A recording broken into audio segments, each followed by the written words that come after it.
He showed no signs of a siege mentality.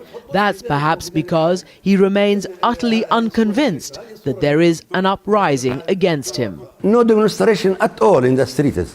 No one against us. Against me for what? Because I am not president. But then they love me, all my people with me. They love me all. But if they do love you... They will die to protect me, my people. If you say they do love you, then why are they capturing Benghazi and they say they're against you there? Why are they in Zawiya? It is a guide. It is guide, not my people. It is guide. Guide, yes.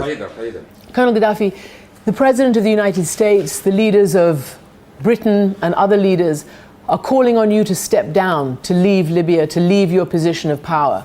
Will you do that?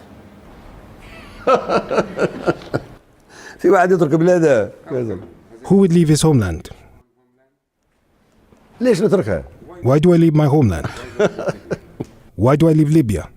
They say that they've done it because you have ordered force against your people, shooting of protesters. This is lying, 100%. They say that you ordered air attacks against people, against civilians, and helicopter gunships. Your own pilots, Air Force pilots, at least 2, have defected, saying that they did not want to carry out orders against the people. Did you give such orders? The terrorists were directed to the ammunition storage to take the weapons and distribute it amongst themselves.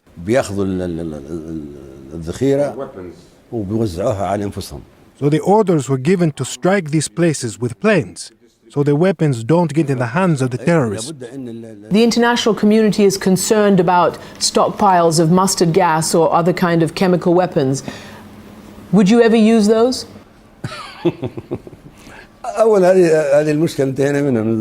First of all, this problem, we fixed it a while ago with Britain and America. We finished it. Is it even possible for a person to use chemical weapons against his own enemy in this modern age, let alone his own people? Along with 2 British journalists, I asked him whether he had ordered the Lockerbie bombing, which killed more than 200 Americans more than 2 decades ago, as his former justice minister is now claiming.